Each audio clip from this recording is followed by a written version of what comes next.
A gledaj šta ti je put od venčanice do ovog trenutka. Do farbanja. Moja ti. Znači, sad si dogurala do ovog.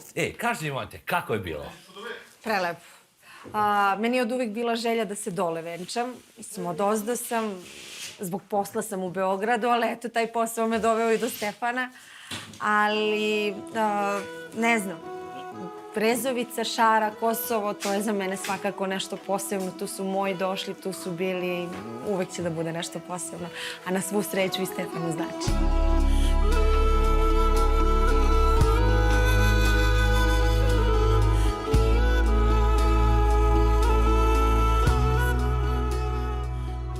Šta je ovo?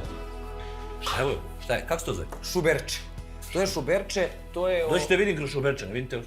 I?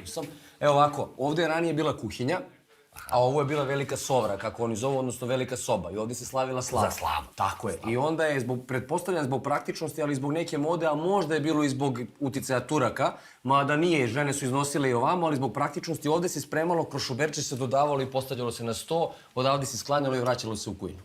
I nisi za zidu šuberče? Naravno, nikad. Tamo posle. Šta je bilo tamo? Tu je nekad bila kuhinja, tu je bila spavaća soba, ovde je bila velika soba za slavu, mada mislim da se tu bilo je dosta čeljada, tako da mislim da se spavalo svuda, sem u kuhinji. A ti si ovde kad dođeš živela sloboda? Živela sloboda. Ja sam odozdo, od potoka kad krenem, vikao živela sloboda, džungula, zato što i tad nije bilo ljudi mnogo i onda kad dođem ovde, kao da sam došao, ne znam, na mesec.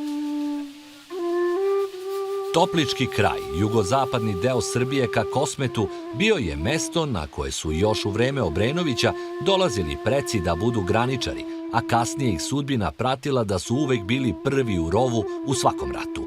Zato danas njihovi potomci znaju kako ih čuvaju od zaborava.